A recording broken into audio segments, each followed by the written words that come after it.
My name is Seth O, Agyei, and I'm presenting on effects of environmental stress factors at the larval stage on male Anopheles gambiae fitness. Now, much of today's discussions have focused on the need for new tools to address vector-borne diseases. And then, as we can see here, vector-borne diseases cause more than 700 deaths in a year, and malaria alone caused more than 500,000 deaths in 2023. And so that has necessitated the introduction of new tools to support or to complement the ones that are already in use, so that the fight will be more effective. And so for this to be successful, we need to understand the biology and then the factors that affect the male mosquito. And so, because males are the ones that are used for most of these genetic control methods, and they are the ones that are released to pass on desired traits into the population. And so understanding the factors that affect their fitness is very important, and that is going to help us in our fight. And so this study looked at two important factors or components of the larval rearing environment, and that is food quantity and then larval density. And we can see some pictures here indicating the process that was used for larval sampling. And then after sampling, the larvae were transported into the lab, where they were reared at temperatures ranging from 26 to 28 degrees Celsius, and then humidity from 60 to 80%.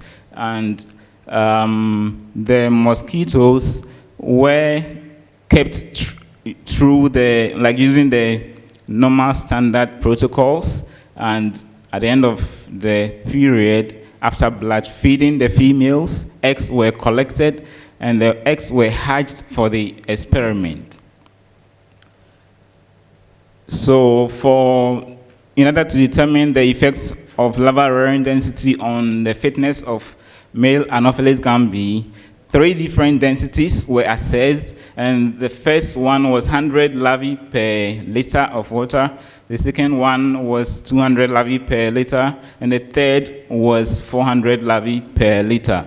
And some of the parameters that were assessed include larval mortality, pupation percentage, developmental time, and others. And at the adult stage, some of the qualities or the parameters assessed include body size and then body weight. And the pupae that emerged from the groups were sexed in order to ensure that they do not mate before any of the measurements at the adult stage. And so they were sexed into males and females, and each group was kept in a different cage. So we have here some of the results. The larval mortality was high, very high, or highest in the high density group, which was a 400 larvae per liter. And pupation percentage was also lowest in the highest density group, which was a 400. But then the other groups had similar results, and there was no difference between the 100 group and the 200 larvae group. Again, with the adult body size, males from the 400 group had the lowest body size, and then males from the 100 group they had the greatest body size, while the 400 group had the lowest. And also, with percentage of eggs, Now, the males, though they don't lay eggs, I assess the hatching rate of the eggs that females, that's these males from the groups mated, the hatching percentage of those eggs will determine whether the males are fit enough. And so with that, there was no difference between the three groups, between the males from the three groups. The females that mated with all of them had similar egg hatching percentage. Here too, we can see developmental time. It was different, and the 400 larvae per liter group had the longer developmental time, whilst the other two groups had similar developmental times. And insemination percentage was not different for the males from the various groups. They all had similar insemination percentage that was measured by determining the number of females a particular male could possibly inseminate. And so with a high density group, it produced small size males, and then it also produced the longer developmental time, as I said already, and the highest mortality. And this was as a result of competition that happened in that environment, because the resources were not enough for them, and as a result, they developed into smaller males. And when it comes to the adult mating success, which was also determined by insemination percentage and egg hatching rates or egg hatching percentage, there was no difference between the males from the three groups. They all had similar performance, but it would have been expected that, as we said, body quality is a fitness parameter. The big males and the robust ones were supposed to have mated more, but they had similar results for all the groups. Then to determine the effect of larval food quantity on the fitness traits of male Anopheles gambiae, 3 different food quantities were used, and one group received 0.1 milligram of tetramine fish food every day, and the density for all the groups was 200 larvae per liter. And that is a standard used in the laboratory for normal procedures. And so the other group, which is the last group, received 0.3 milligrams of ground fish food per day and per larva per day. And these are some of the findings. Emergence percentage was high in those that received the 0.2 milligram and 0.3 milligram per day, whilst those that received the 0.1 did not emerge as the other ones. Then also male dry body weight and male body size measured by wing length all were different for each of the groups, with those that received the highest food quantity having the largest body size and the highest body weight.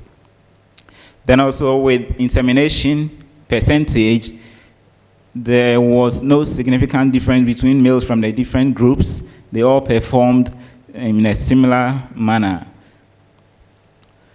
With survival, now, if a male is carrying a desired trait, the male is expected to last longer or last for some time in the environment to be able to pass on the desired traits. And so, in testing the survival, the males from all the groups, they all lived, none of them lived longer than the others. On the average, they all performed similarly. And so it means that they are going to get the same lifespan. Yes, so with the egg hatching percentage, males that received 0.3, which is the highest food group, the females that mated with those males had the highest egg hatching percentage, whilst males that received the lowest food group, females that mated with that group had the lowest egg hatching percentage. So we can see that the low food quantity gave us lowest emergence percentage and then lowest dry body weight and lowest body size. This is because of competition as well, because the food was not sufficient for the larvae, and that produced a small body size. But then when it came to the insemination, the small males had a higher insemination success, though that success was not statistically significant, but it was observed. And so that could be, some studies have suggested that the stress factors or the stress that they pass through at the larval stage could have an effect on their mating capacity or their willingness or how they are going to yearn to mate so that they can pass on their progeny or their whatever they have for the next generation. And so, yeah, and another study has also found that small males are somehow favored by females, smaller females, or females when it comes to mating. And so that could also be, as a result, that could also be a reason why the smaller males performed better than the larger males. But when it comes to the egg hatching percentage, the larger females that mated with the larger males had the highest egg percentage, and that might also be due to viability of the sperms of the males from that high food group as against those from the lowest food group. The viability of these males may be higher than the other groups. And so that was what was observed. And so generally, larval food quantity did not affect the mating success. And so no matter how much amount of food they got, they all performed similarly when it came to mating. These are some of my references, and thank you for your time and attention.